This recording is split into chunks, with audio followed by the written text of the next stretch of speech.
ሰላም ፍቅር ጤና ይስጥልን። ውድ የህጉ ምን ይላል የዩቲዩብ ቻናል ቤተሰቦቼ እንደምን አላችሁ?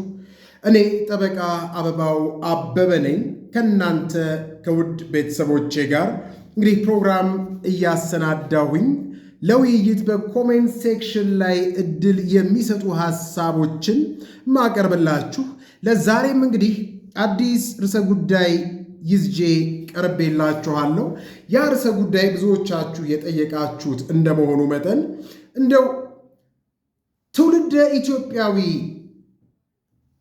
ወይንም ደግሞ በአባት ወይ በእናት ወይንም በሁለቱም ኢትዮጵያዊ ሆናችሁ ውጪ ሀገር የምትኖሩ ሰዎች ካላችሁ ትውልደ ኢትዮጵያዊ ናችሁና የትውልደ ኢትዮጵያዊነት ማረጋገጫ የሎ ካርድ የምትባለዋል ወይንም የተወላጅነት ካርድ የምትባለዋል ለማግኘት ምን አይነት የህግ መስፈርቶች ናቸው የሚያስፈልጉት ብላችሁ እንግዲህ በኮሜንት ሴክሽን ላይ ብዙዎቻችሁ ጠይቃችሁኛል።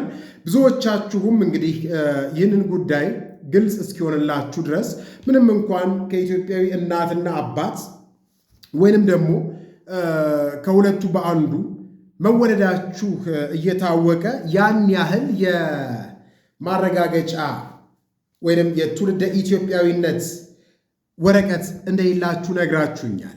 በዝርዝርና በግልጽ ዛሬ ትውልደ ኢትዮጵያዊ የሚያስብለውን የየሎ ካርድ ወይንም የተወላጅነት ካርድ ለማግኘት ምን አይነት መስፈርቶች መሟላት ይኖርባቸዋል የሚለውን በግልጽና በዝርዝር ህጉ ምን ይላል ስለናንተ ፕሮግራም አዘጋጅቼላችኋለሁ።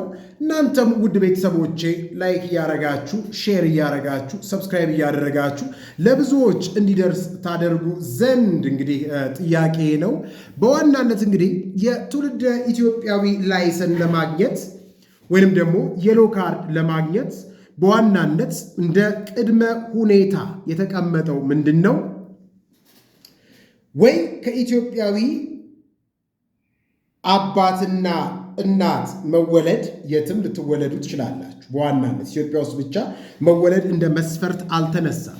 ወይንም ደግሞ ከሁለቱ በአንዱ ወይ በአባት ወይ በእናት የተወለዳችሁ ከሆነ የትውልደ ኢትዮጵያዊነት መታወቂያ የተወላጅነት መታወቂያ ወይንም ደግሞ የሎ ካርድ የሚለዋትን የማግኘት ህጋዊ መብት እንዳላችሁ በግልጽ ይታወቃል። ከዚህ አንጻር የትውልደ ኢትዮጵያዊነት ወይንም የተወላጅነት ወይንም የሎ ካርድ ለማግኘት የሚያስፈልጉ ቅድመ ሁኔታዎች ምንድን ናቸው የሚለውን እንግዲህ የመጀመሪያው ቅድም እንዳልኩት ወይ በሁለቱም በእናትና በአባት ኢትዮጵያዊ መሆን ወይ ከሁለቱ በአንዱ ኢትዮጵያዊ መሆን ነው ብለናል። ስለዚህ ይሄንን ማን ነው የሚያረጋግጥልን? ተወላጅነትን በተመለከተ ውድ ቤተሰቦች በዋናነት የሚያረጋግጥልን ፍርድ ቤት ነው። ይህንን የማረጋገጥ ስልጣን ያለውም በግልጽ የፌዴራል ፍርድ ቤት ሊሆን እንደሚችልም ልብ ይለዋል። ውድ ቤተሰቦች ከዚህ አንጻር እንግዲህ ቅድም ባነሳሁት በፌዴራል ፍርድ ቤቶች አዋጅ በግልጽ የተቀመጠ ጉዳይ ነው። ይህም በፍትሐ ብሔር ዳኝነት ጉዳይን በተመለከተ በፌዴራል ፍርድ ቤቶች አዋጅ ቁጥር 1234/13 አንቀጽ 5 ንዑስ ቁጥር 1 ሀሌታ ሐመሩሃ ላይ ዜግነትን በሚመለከቱ ጉዳዮች ላይ በሚነሱ ክርክሮች የፍትሐ ብሔር የዳኝነት ስልጣን የፌዴራል ፍርድ ቤቶች ስልጣን እንደሆነ ደንግጎ ይገኛል። ስለዚህ ተወላጅነት እነዚህ ሰዎች የውጭ ዜጎች ስለሆኑ አሁን እየጠየቁ ያሉት ትውልደ ኢትዮጵያዊነት ይገባኛል የሚል የዜግነት ኢሹ ስለሆነ ዜግነትን በሚመለከቱ ጉዳዮች ላይ በሚነሱ ክርክሮች ደግሞ የፍትሐ ብሔር ጉዳይ እንደመሆኑ መጠን የፌዴራል ፍርድ ቤቶች ጁሪስዲክሽን የስልጣን ወሰን እንደሆነ በግልጽ ይህ ድንጋጌ ያስረዳናል። ከዚህ አንጻር መገንዘብ የምንችለው ይህ ከሆነ አንድ ሰው ከኢትዮጵያዊ እናት ወይንም ከኢትዮጵያዊ አባት ይቅርታ ውድ ቤተሰቦች መወለደ ተረጋግጦ ማስረጃ ይሰጠኝ ሲል የሚጠይቅ ከሆነ በግልጽ እንግዲህ በአንቀጽ 125 ለምሳሌ በቤተሰብ ሕጋችን በተሻሻለ ቤተሰብ ሕጋችን ከኢትዮጵያዊ አባቴ ከአቶ እከሌ እከሌ አሜሪካን ሀገር የተወለድኩ ስለሆነ አባቴ ኢትዮጵያዊ ወይንም ትውልደ ኢትዮጵያዊ ስለሆነ በአባቴ የሎ ካርድ የማግኘት ወይንም ትውልደ ኢትዮጵያዊነት የማግኘት መብት ስላለኝ ይህ ይረጋገጥልኝ ብለን እንጠይቃለን። አባት ካለ ምስክር ሆነው ከሳቸው ጋር የሚመጡ ሌሎች ምስክሮች ከሳቸው ለመወለዳችን ማረጋገጫ ወይም ማረጋገጫ የሚሰጡ ምስክሮች ሊመጡና ሊያረጋግጡልን ይችላሉ። አባት ከሌለ ደግሞ ተጠሪ የለም ብለን ሌሎች ምስክሮች ይህንን ሊያረጋግጡልን የሚችሉ ሊመጡ ይገባል። አሁን መታየት ያለበት የአባትነት ጥያቄ ስለሆነ አባትነት እንዴት ነው የሚረጋገጠው ነው። አባትነት ፓተርኒቲ አሰርቴይመንት በተሻሻለው የቤተሰብ ሕጋችን በአንቀጽ 125 መሰረት ከሚስቲቱ ጋር ሲኖር የነበረው ሰው አባት ነው ይባላል። አንድ ያ እንዳለ ሆኖ በሁለተኛ ደረጃ ያለው አባት ነኝ ሲል የተቀበለው ሰው አባት ይሆናል። ሶስተኛው ጁዲሻል ዲሲሽን ነው፣ የፍርድ ቤት ውሳኔ። በፍርድ ቤት ውሳኔ መሰረት አባትነት ይረጋገጣል። አሁን እኛ እየሄድን ያለ ነው በፍርድ ቤት ውሳኔ መሰረት አባትነት እንዲረጋገጥ ነው። አባትነት ከተረጋገጠ በኋላስ የሚኖሩ መብቶች፣ ጥቅሞች ምንድናቸው የሚለውን ወይንም እንግዲህ ተወላጅነት ወይ አባትነት እንዲረጋገጥ ፍርድ ቤት ውሳኔ ሲሰጥ ምን አይነት ማስረጃዎችን አይቶ ውሳኔ ይሰጣል የሚለውን ስናይ የመጀመሪያው የልደት ምስክር ወረቀት ነው። በአባትነት ይህም በአንቀጽ 154 ላይ ያለው በአባትነት ወይንም በእናትነት በኩል የአንድ ሰው ልጅነት የእገሌ ልጅ ነው የሚል የልደት ምስክር ወረቀት በማቅረብ ይረጋገጣል። አሁን አቤቱታ ያቀረበው ሰው እዚህ አልተወለደም። በአባቱ ትውልደ ኢትዮጵያዊ እንዲሆን ነው እየጠየቀ ያለው። ስለዚህ የልደት ወረቀት አይኖረውም። ምናልባት ፓስፖርት ነው ሊኖረው የሚችለው። ይህ ካልሆነስ እንዴት ይሆናል? የልደት ምስክር ወረቀት በሌለ ጊዜ ስለሚቀርቡ ማስረጃዎች ደግሞ በግልጽ በተሻሻለ የቤተሰብ ሕጋችን በአንቀጽ 155 ላይ ያሰፍርልናል። ይህም የልደት ምስክር ወረቀት የሌለ እንደሆነ የልጅነት ሁኔታ በመኖሩ ልጅነት ይረጋገጣል ይለናል። የልጅነት ሁኔታ መኖሩ በምንድን ነው የሚረጋገጠው? በምስክሮች ነው የሚረጋገጠው። የልጅነት ሁኔታ መኖሩ ትርጓሜው ምንድን ነው የሚለውን ደግሞ በአንቀጽ 156 ላይ አስፍሮት ይገኛል። አንድ ሰው የልጅነት ሁኔታ አለው የሚባለው በማህበረሰቡ ዘንድ የእርሱ ወይንም የእርሷ ልጅ እየተባለ የሚገመት ሲሆን ምንም እንኳን ግለሰቡ በሕይወት ኖሮም ቢሆን ብቻውን ምስክር አይሆንም። መቼም ሌሎች ምስክር ሆነው ይመጣሉ። በሕይወት ባይኖሩም አባትየው የአቶ እከሌ ልጅ ነው፣ አቶ እከሌ ውጭ ሀገር ሄዶ ይህንን ልጅ ከመውለዱ በፊት እዚህ አካባቢ ይኖር ነበረ። ያ ልጅም የአቶ እከሌ ልጅ ነው፣ አቶ እከሌም ኢትዮጵያዊ ነው፣ ከሄደ በኋላ ነው ትውልደ ኢትዮጵያዊ የሆነው የሚለውን አስረጂ ሆነው በማህበረሰቡ ዘንድ ያ ግለሰብ የልጁ አባት እንደሆነ እንዲሁም ደግሞ ያ ግለሰብ ኢትዮጵያዊ እንደሆነ የሚያስረዱ አስረጂዎች ሊመጡ የግድ ይላል ማለት ነው። ይህ ከሆነ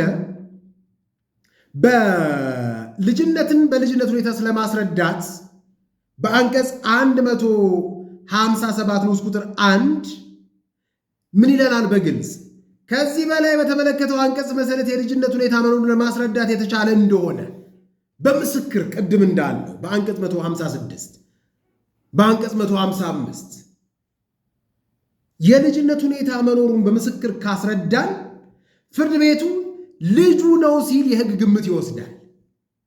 የሕግ ግምት መውሰድ ብቻ ሳይሆን በአንቀጽ 158 ንዑስ ቁጥር 1 የልጅነት ሁኔታ የሌለ እንደሆነ ተወላጅነት በምስክሮች ወይም ማናቸውንም አይነት ማስረጃ ማቅረብ ማስረዳት የሚቻል መሆኑን ይደነግጋል። ስለዚህ ከዚህ አንጻር ፍርድ ቤቱ እነዚህን አይነት ማስረጃ ሚዛኖች ከመዘነ በኋላ እውነትም ልጁ የሟች እከሌ ልጅ ነው ሲል ውሳኔ ይሰጣል። ያንን ውሳኔ ይዘን በግልጽ የስደተኞችና የዜግነት ጉዳዮች የትውልደ ኢትዮጵያውያን ዴስክ ጋር ሄደን የትውልደ ኢትዮጵያዊነት ጥያቄ እናቀርባለን። እነሱ ምንድነው የሚያዩት? የፍርድ ቤቱን ውሳኔ አይተው ያ ሰው ከኢትዮጵያዊ አባትና እናት ከሁለቱም ወይንም በአንዱ የተወለደ ለመሆኑ የፍርድ ቤት ማስረጃ ካለ የትውልደ ኢትዮጵያዊ ወረቀት ይሰጠዋል። ምናልባት እንደው ወደ ውስጥ መግባት አያስፈልግም እንጂ የኤርትራ ዜግነትን መርጦ የያዘ ሰው ካለ ግን የትውልደ ኢትዮጵያዊነት ወረቀት የተወላጅነት አይዲ ወይንም የሎ ካርድ የምንለውን ሊያገኝ የማይችልበት አግባብ በልዩ መልኩ ያለ መሆኑንም ልብ ይለዋል። ይህንንም በሌላ ፕሮግራም የሚመጣበት ይሆናል። ሌላ የትኛውም ዓለም ላይ የሚኖር ኢትዮጵያዊ ከኢትዮጵያዊ አባትና እናት ወይ ከኢትዮጵያዊ እናት ወይ ከኢትዮጵያዊ አባት ለመወለዱ ቅድም ባልኩት አግባብ በፍርድ ቤት አስፈርዶ ከመጣ ማስረጃውን ይዞ ከመጣ የትውልደ ኢትዮጵያዊነት ወረቀት ይሰጠዋል፣ ያገኛል። ትውልደ ኢትዮጵያዊ ለመሆን የሚያስፈልግ ዋነኛ ማስረጃ ይህና ይህ ብቻ ነው። ከዛ በኋላ ይህን ማስረጃ ከሱ ፓስፖርት ጋር አባሪ አድርጎ የአገልግሎት ክፍያ ከፍሎ የአይን አሻራ ሰጥቶ በቀጠሮ በሚሰጡት ቀጠሮ ቀን መጥቶ የትውልደ ኢትዮጵያዊነት ማረጋገጫ የሆነውን የተወላጅነት ካርድ የሚያገኝ ይሆናል። ውድ ቤተሰቦች፣ ስለዚህ የትውልደ ኢትዮጵያዊነት ማረጋገጫ ወረቀት ቅድም ባነሳኋቸው ግልጽ በሆኑ መስፈርቶች ሊገኝ እንደሚችል መረዳት ይቻላል፣ መገንዘብ ይቻላል። ስለዚህ ማናችሁ ብዙዎቻችሁ መብት እያላችሁ ምናልባት መንገዱ ጠፍቷልና ምናልባት መንገዱን በዛ ደረጃ የሚያሳይም ወይ የሚነግራችሁም ስላልነበረ መብታችሁን አልጠየቃችሁ ሊሆን ይችል ይሆናል። ከኢትዮጵያዊ ወላጆች ወይንም ደግሞ ከአንዱ የኢትዮጵያዊ ወላጅ የተወለዳችሁ ከሆናችሁ በዝርዝር ቅድም ባነሳሁት አግባብ ምናልባት የተወለዳችሁበት አባት ወይ እናት ላይኖሩ ይችላሉ። ተወላጅነት ለመኖሩ ምስክር የሚሆኑ ሰዎችን በምስክርነት ይዛችሁ በፌዴራል ፍርድ ቤቶች በአዲስ አበባ ከተማ ፍርድ ቤቶች አይደለም፣ በፌዴራል ፍርድ ቤቶች ቀርባችሁ ተወላጅነቴ ይረጋገጥልኝ የሚል አቤቱታ አቅርባችሁ ምስክሮች አደራጅታችሁ ከሟች እከሌ ወይም ኢትዮጵያዊ ከሆኑ አባቱ እከሌ የተወለዳችሁ ለመሆኑ የፍርድ ቤት ውሳኔ ካገኛችሁ በእርግጥም ኢትዮጵያዊ ትውልደ ኢትዮጵያዊ ናቸው ሲባል ማስረጃ ይሰጣል። ይህ የትውልደ ኢትዮጵያዊነት ማስረጃ በልዩ መልኩ የውጭ ዜጎች ካላቸው እጅግ ብዙ መብቶችን የሚያጎናጽፍ መብት ስለሆነ ከዚህ አንጻር መብታችሁን ማረጋገጥ ይቻላል ብዬ ለመንገር እወዳለሁ። ብዙዎቻችሁ ኮሜንት ሴክሽን ላይ ጻፋችሁልኝና በምን መልኩ ልታገኙ እንደምትችሉ የጠየቃችሁኝ ያላችሁ ጉዳያችሁንም ይዛችሁ መታችሁ በአጭር ጊዜ ውስጥ በተባለው አግባብ ጉዳያችሁ ተፈጽሞ የየሎ ካርዳችሁን የያዛችሁ እንዳላችሁ ምስክር ትሆኑኛላችሁ። ኮሜንት ሴክሽን ላይ ትጽፉልናላችሁ። በኋላ ሐሳብ፣ አስተያየት፣ ጥያቄ፣ ጥቆማችሁን በኮሜንት ሴክሽን ላይ አስፍሩልን። ለብዙሃኑ እንዲደርስ ደግሞ ሰብስክራይብ እያደረግን ብዙ እንሁን፣ ሼር እያደረግን ብዙሃኑ ደግሞ ሰብስክራይብ እንዲያደርጉት እናርግ። እንግዲህ ፕሮግራሜን ስለምትወዱልኝ፣ ሐሳብ፣ አስተያየት፣ ጥያቄ ጥቆማችሁን ስለምትሰጡኝ፣ ሰብስክራይብ እያደረጋችሁ ቤተሰብ ለሆናችሁኝ ሁሉ ክብር ይስጥልኝ፣ አመሰግናለሁ። ለዛሬ በርዕሰ ጉዳይነት ይዤ የቀረብኩት የነበረው የትውልደ ኢትዮጵያዊነት ማረጋገጫ እንዴት ይገኛል? የትውልደ ኢትዮጵያዊነት መታወቂያ እንዴት ይገኛል? ይሄ በተለምዶ የተወላጅነት ወረቀት ወይንም የሎ ካርድ የምንለውን በተመለከተ ጥያቄ አንስታችሁ ነበረ።